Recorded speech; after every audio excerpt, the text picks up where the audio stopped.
প্রিয় শিক্ষার্থীরা, আসসালামু আলাইকুম। ভার্সিটি একাডেমি পেজে তোমাদের স্বাগত। আজকে আমরা আলোচনা করব নবম শ্রেণীর জীবন ও জীবিকা বইয়ের 42 পৃষ্ঠায় এখানে তোমার কয়েকটা প্রশ্ন দেওয়া আছে। এই প্রশ্নগুলোর সমাধান করার চেষ্টা করব। দেখো, বলা হয়েছে সামাজিক সমস্যা চিহ্নিতকরণ।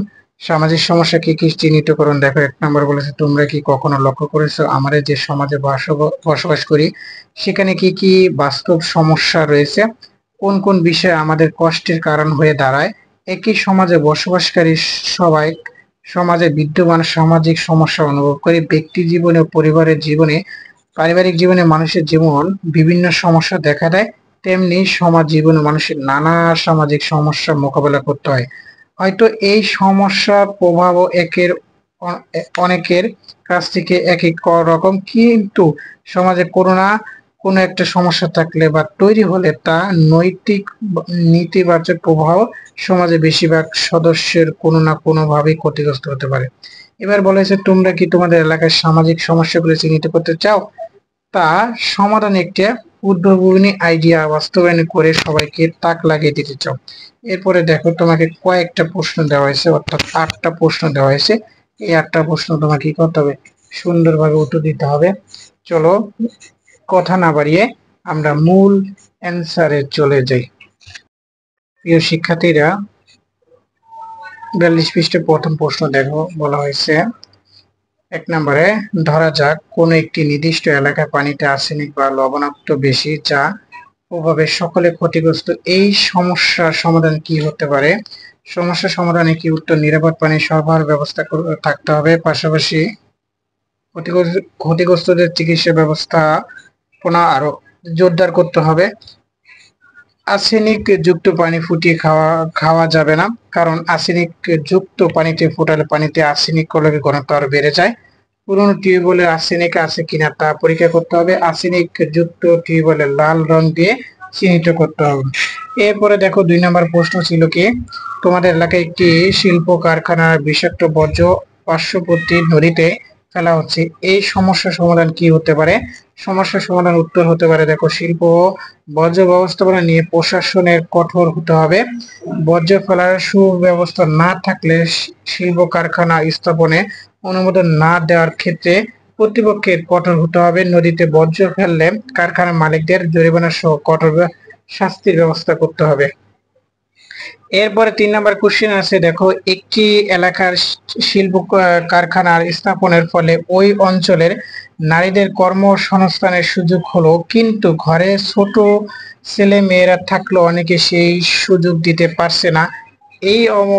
এই মত অবস্থায় কি ধরনের উদ্যোগ নিয়ে তাদের কর্মসংস্থান চিহ্নিত হতে পারে? উত্তর, দেখো, শিল্প কারখানার মালিকরা ছোট ছেলে মেয়েদের জন্য কারখানা আলাদাভাবে খেলার ব্যবস্থা করতে পারে, বা কারখানার পাশে একটি মাঠে করতে পারে, যাতে তারা খোলামেলা ভাবে খেলাধুলা করতে পারে, এবং তাদের দেখভালের জন্য কর্মচারী নিয়োগ করতে পারে। এছাড়াও কারখানার পাশে একটি ছোট বিদ্যালয় স্থাপন করতে পারে। তাদের কাজ করার সময় তারা শিক্ষা গ্রহণ করতে পারবে।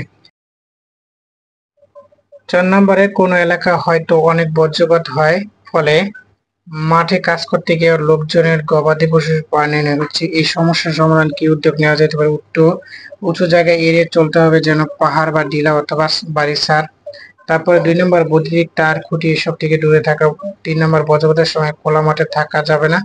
4 নম্বরে, বিচ্ছিন্ন গাছের নিচে থাকা যাবে না, এবং 5 নম্বর, বজ্রপাতের সময় প্লাস্টিকের ছাতা ব্যবহার করা। 5 নম্বর কোশ্চেন দেখা হচ্ছে, শহর গ্রামে এখানে অনেক জায়গায় গৃহস্থলে ময়লা ফেলার উপযুক্ত জায়গা না থাকায় পরিবেশ নষ্ট হচ্ছে, রোগবালাই ছড়াচ্ছে। সম্মিলিত ভাবে এর কি সমাধান করা যেতে পারে? উত্তর, অবশ্যই ময়লা ফেলার সুব্যবস্থা থাকতে হবে।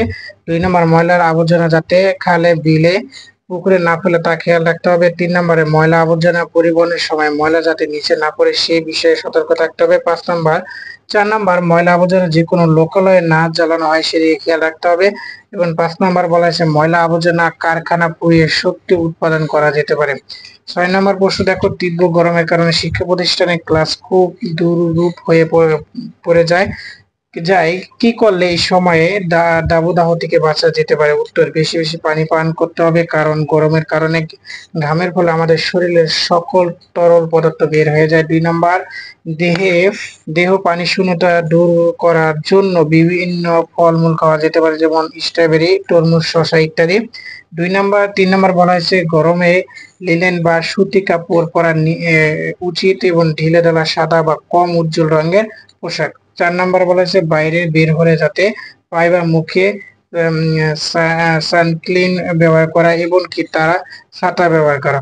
7 নাম্বার কোশ্চেন, শীতের সময় হয়তো দরিদ্র অসহায় মানুষের শীত কষ্টে ভোগেন, তাদের জন্য কি কিছু করা যায়?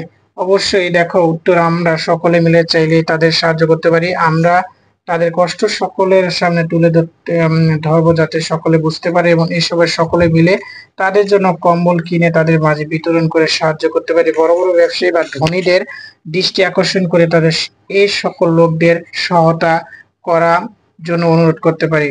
শেষের প্রশ্ন 8 নাম্বার, দেখো বলা হয়েছে পথ শিশু, সুবিধা বঞ্চিত শিশু যারা লেখাপড়ার সুযোগ থেকে বঞ্চিত, তাদের জন্য কিছু করা যায় কিনা?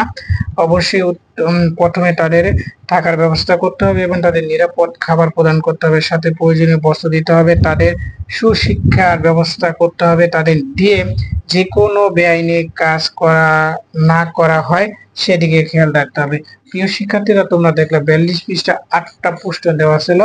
তো আমি 8টা প্রশ্ন তোমাদের সুন্দরভাবে এই ভিডিওর মাধ্যমে দেখিয়ে দিলাম। ভিডিওটি কেমন লেগেছে তোমাদের মতামত কমেন্টের মাধ্যমে জানিয়ে দাও। পরবর্তী ভিডিও দেখার জন্য চ্যানেলটিকে সাবস্ক্রাইব করবেন, পেজকে ফলো দিয়ে রাখো। আজকের ভিডিও এই পর্যন্তই। সবাই ভালো থাকবা। আল্লাহ হাফেজ। আসসালামু আলাইকুম।